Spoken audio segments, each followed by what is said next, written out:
شوہر کی اطاعت کتنی ضروری ہے۔ آپ صلی اللہ علیہ وآلہ وسلم کے زمانے میں ایک صحابیہ کے میاں کہیں سفر پر تشریف لے گئے اور جاتے ہوئے اسے کہہ دیا کہ تم گھر میں ہی رہنا، باہر نہ نکلنا۔ اللہ کی شان کہ اس عورت کے والد بیمار ہو گئے۔ اس نے آپ کی خدمت میں پیغام بھیجا اور دریافت کیا کہ میرے میاں نے مجھے یہ حکم دیا ہے، لیکن میرے والد اچانک بیمار ہو گئے ہیں، آیا میں ان کی بیمار پرسی کے لیے جا سکتی ہوں؟ آپ نے فرمایا نہیں، آپ کے میاں نے کہا ہے اس لیے آپ گھر میں رہیں۔ کچھ دن بعد ان کے والد کی طبیعت اور خراب ہو گئی۔ صحابیہ نے پھر آپ کو اطلاع کی، آپ نے پھر وہی جواب دیا۔ اللہ کا کرنا ایسا ہوا کہ اس عورت کے والد کا انتقال ہو گیا۔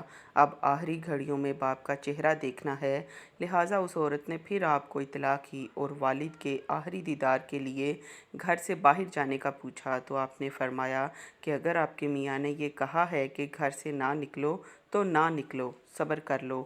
اندازہ لگائیے کہ اس عورت کے دل پر کیا گزری ہوگی۔ خیر، اس کے والد کی تدفین ہو گئی۔ تدفین کے بعد آپ صلی اللہ علیہ وآلہ وسلم نے اسے پیغام بھیجا کہ اللہ کی طرف سے یہ پیغام ملا ہے کہ تیرے اس صبر کی بدولت اللہ نے تیرے باپ کی بخشش کر دی ہے۔